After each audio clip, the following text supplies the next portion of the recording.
He is the award-winning national security border security investigative reporter for TV, radio, and the print media. And Kimberly, by the way, is the senior foreign policy advisor for the Committee for Responsible Foreign Policy. She is the TV correspondent at CW6 News San Diego, as well as One America News Network and her website, The KD Report. But let me tell you, she streams live at periscope.com and, of course, Facebook. And later on, it appears on YouTube. Kimberly, how are you? Well, I'm doing okay, Chuck. How about yourself? Pretty good. Hey, I gave them the word that you were starting late today. You probably had a late start on tee-off time. Well, I had a few, no. I had a few different business things I was taking for work.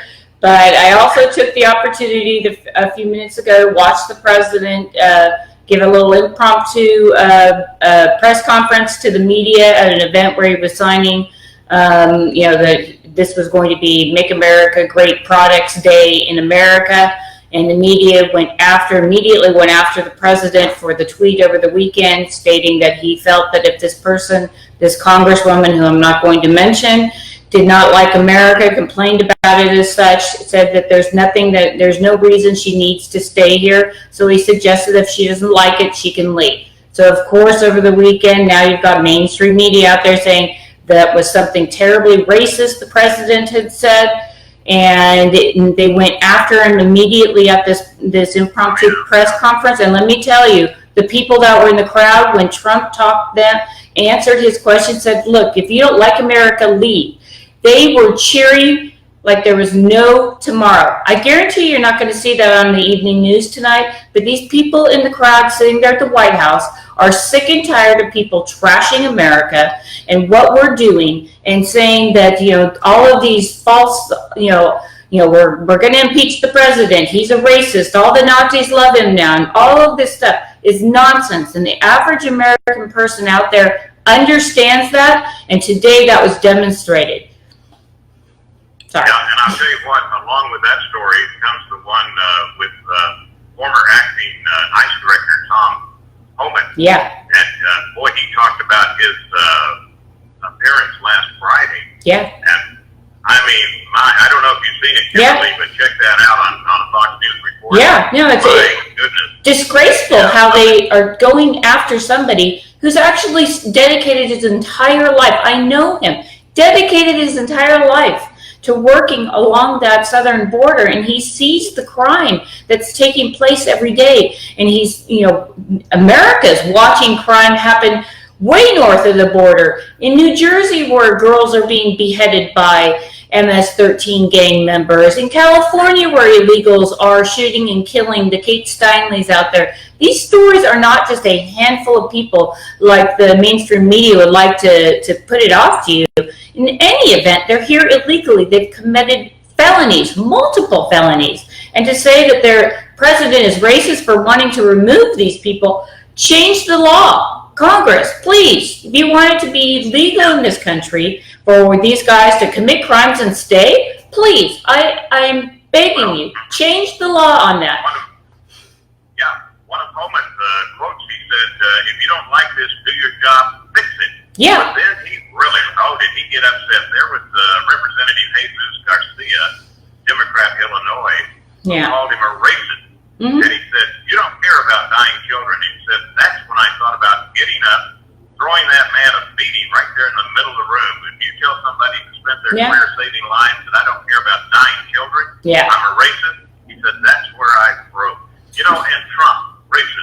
Oh, now you really know all he cares about white people. Yeah. You know what? Just look at his history of everything he's done, especially for people of color. I mean, unbelievable. Probably the least racist, not even probably, the least racist president we've ever had. Most likely, because look at their numbers. Look at the unemployment numbers for the African American community. They're at the lowest point ever. So where was Obama on this? He couldn't get that done. So, I mean, I think that, they say the president is losing by double digits and like 50, 60, 70% with the black people in this country. But I really believe after we go through this and we're going to talk about the reparations and illegal immigration on this, and I guarantee you that if people actually read this story, watch this segment, African Americans will vote for the President of the United States, Donald Trump. Yeah, and also for the listeners, we're going to be talking about some questions for Google, perhaps. Yeah. I think we'll end up with, let's end this with Google. That's a good one to end with. Well, I'll tell you, reparations, illegal migrants, reparations for blacks, Kimberly brings up a very interesting thing.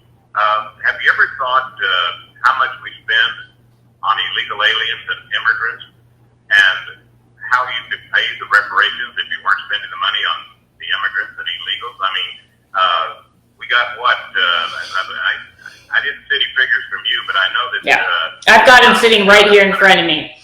There is a legislation. Yeah, there's. In 2017, yeah. I know that it was 116 billion. Okay, yep. So it's got to be more now. And it went up 3 years within a year, so that number is probably closer to 120 billion. So right now we have 60 House Democrats who are voting to give reparations to African Americans across the board in this country.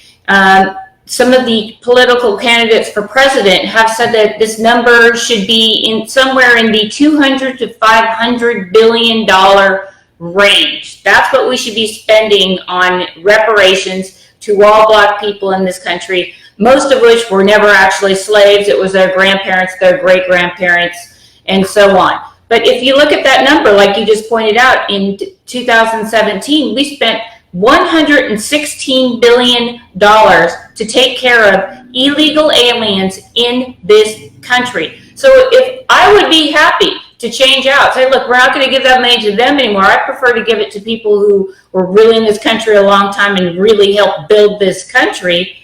But this is something that they could do in 2 years. 2 years.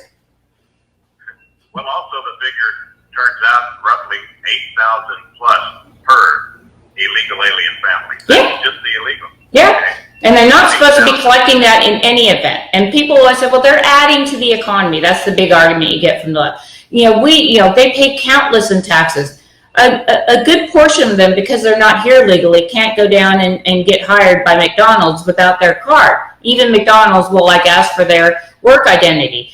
They can't get that. So they're working in underground jobs and they're paying zero taxes. So that's not going to help fix the roads. That's not going to help rebuild the country. That's not going out to help people who really need health care and are in dire straits and really can't afford it. That money is going to people who are coming to this country illegally by crossing the border or overstaying their visas.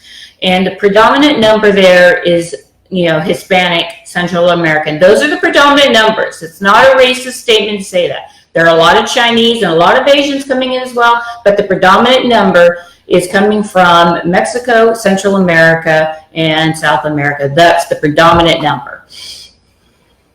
There are a lot of little bullet points, that the immigration lawyers and especially a lot of the Democrats who are, 100% behind illegal immigration, that you'll hear statements like, well, they pay taxes. Oh, yeah, they pay their taxes. Yeah, but you know what they're talking about? They're talking about when they go and get gasoline. Yeah. Or you go to a grocery store or something, there's some tax added onto something. Yeah, they pay those taxes, but they don't fill out a form for the IRS every year. No. But they do have their, what they call identification numbers. That's they're getting, and we're seeing a lot of them in multiple states getting driver's licenses. And then in that case, then they're going on to vote as well. So, there are a number of probably, I will say this, unintended consequences, but we know that the left generally wants these people here because they will turn out to vote for them if they're giving them all of this free stuff. But in the meantime, our children who are going through college or just finished college and whatnot, they're laden with a lot of student debt. They're not getting big, great jobs when they get out because they're using the H-1B visa program to hire people on a, much lower scale of pay than they're even hiring American, children that went through the schools and college here. And these are companies like Microsoft, so Bill Gates, you're talking about Facebook, you're talking about Dell, you're talking about all these companies that are hiring H-1B visa people, and they're not paying them the prevailing wage that an American would have the right to earn, and they're hiring these H-1B visas, holding it over their head saying, you'll work for us or we're going to, because they will terminate, if they lose their job, within 30 days, they send them back to their home country. So we have the tech industry really taking advantage of people of this nature. And I just want to throw this out there. I did not know this until I did a little bit of research on it. But for the average African-American family that's making $100,000 a year, they're living, this is according to Pew, they're living in neighborhoods where the average income is $30,000 a year. Now, why aren't they moving up and getting into that next bracket and buying the homes and being able to move out there? It's because they're being undercut by the illegal immigration that continues to flow into this country. People come here that you can make more money than you can make in Guatemala. So why would you pay somebody more than $10 an hour if you had the choice, if you were a business? So I mean, it's just, when you look at those stats, you would think that African Americans would be incredibly upset with the Democrat Party, saying, look where I'm here. I'm looking at my TV screen, seeing these people come across. They're going to end up getting free health care, which people that say they don't, they do. They're getting housing subsidies. They're not supposed to, but they are, because they're coming in as asylum seekers. And they don't even speak the language. So the party, the true people that are taking the brunt of this are the African American community. They're paying for it, and we see that every single day when they cannot get themselves out of that neighborhood, even if they're making $100,000 a year. To me, that's atrocious. That's what we're doing to our own American citizens. And what upsets me is the Democrats want to get rid of these words, assimilate. They don't feel that you need to assimilate, because then to them it's like, oh, well, so you want to make America white again. Yeah. No, we want them to assimilate and realize what this country was built on and how we became the greatest country. And we're all together. We're all Americans. Once you raise your hand. Language is like, oh, you shouldn't discriminate against their language. Yeah. Well, George Putnam, the creator of this show, used to commonly say all the time, the language, the English language, is the glue that holds this country together. It's the language of prosperity. That's what English is, the language of prosperity. Mandarin will be the next one. Republicans are guilty about wanting that cheap labor too.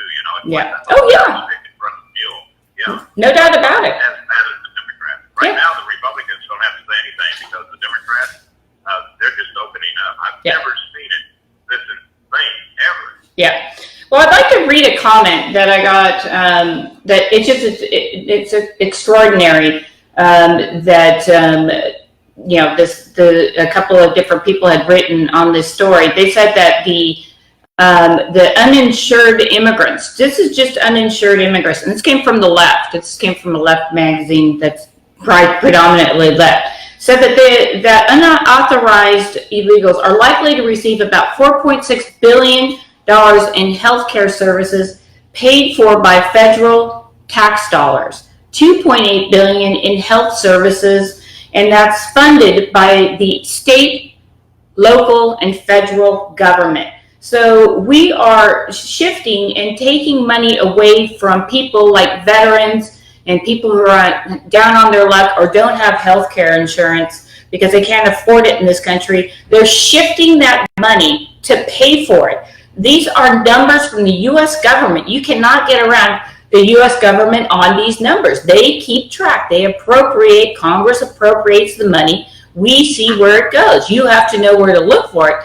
But this is what we're doing here on that. And when the left is slowly starting to come around to the problem here, it's very disturbing to see that they just are getting a free pass down there with crossing the border and then wanting to be released from these detention facilities and not ever coming to court. I mean, it's ludicrous. Again, I would rather give that money to these African American people, although I'm not certain that's the best idea, and we'd have to research it a whole bunch.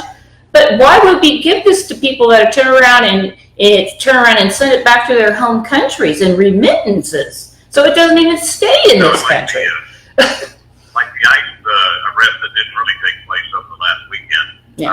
You look at the list of the people that they were already wanted. They've already been convicted of crimes. I mean, it goes on and on and on, and on the very top, murder. The Democrats are going, no, you can't come and get them. We don't care if they committed murder. You know, apparently you didn't kill any of your children, all right, or run over them drunk. Again. By the way, real quick, I know that we're going to touch on another subject here right after the break, which is coming up. But I think we need to put a whole bunch of cameras around our Social Security safe, because I don't know how much they're still drawn out of that. Yeah, if there's anything left, really, yeah. That's a good one to think about as well. It's just with, you know, and they'll be actually collecting Social Security, although they haven't really put anything into it in the end, because we take care of people that are in this country. It's just shocking. The numbers are shocking, and I thought it would be an interesting way to kind of let the American people know, you know, how reparations and illegal immigration, we should actually, if we're going to be spending this money, and apparently we are, then why not are we not taking care of our African American communities? And why didn't President Barack Obama take care of the African American communities in this country? The simple answer is they don't care. They're looking for votes. Maybe he was racist. Oh, who knows? Who knows? Hey, the KDReport.com, but she's streaming live right now at Periscope.com and Facebook. And the last name is spelled D-V-O-R-A-K. And some really unbelievable news coming up right after this break. Chuck Wilder, CRN with Kimberly Dvorak. And Kimberly, very little time. So you got some breaking news for me here concerning Facebook. Yeah, I'm just going to read this because I want to make sure that the listeners actually understand this. So at a convention that started this week in Washington, D.C., National Conservative Conference, Peter Thiel, who is on the board of Facebook and is a huge Silicon Valley member, and he actually supported President Trump, sits on his boards.